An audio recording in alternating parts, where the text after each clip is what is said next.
பங்கீட்டு கடைகள்ல சிவந்து விலை வருது, இந்தியாவில் விளையாடுல 60 ரூபாய்க்கு இறக்குமதி பண்றாங்க. ஒரு கிலோ விலை 60 ரூபா ஆகுது. 25 ரூபாய்க்கு பங்கீட்டு கடைகள்ல நுகர்வோர் கொடுக்குறாங்க. இந்தியாவுடைய மொத்த தேவை ஒண்ணு. அதே மாதிரிதான் பருப்பு கனடாவில இருந்து ஆப்பிரிக்க நாடுல இருந்து இறக்குமதி பண்றோம். பங்கீட்டு கடைகளில் போடுற பருப்பு அத்தனை இறக்குமதி பருப்பு தான்.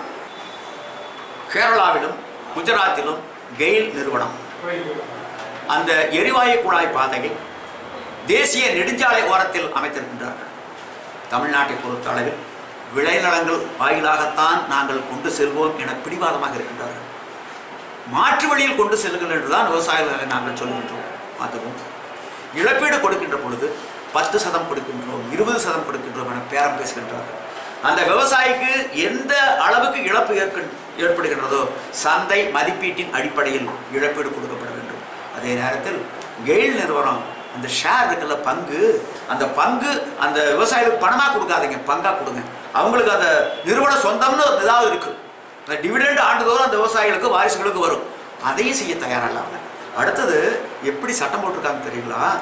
நிலம் உன் பேர்ல தான் இருக்கும், நீதான் பட்டாதாரன், நீதான் உரிமை உள்ளவன். இந்த குழாய்க்கு ஏதாச்சும் ஆபத்து ஏற்பட்டா நீதான் பொறுப்பு. நிலம் எங்களுடையது, மனைவி என்னுடைய மனைவி, நான் தான் தாலி கட்டினேன், எனக்கு உரிமையானவள். ஆனால் அவள் என்னிடம் இருக்க மாட்டாள், கெயில் நிறுவனத்திடம் தான் இருப்பாள். அவளுக்கு ஏதாவது ஒரு ஆபத்து என்றால் நான் தான் பொறுப்பு. என்ன சட்டம் இது?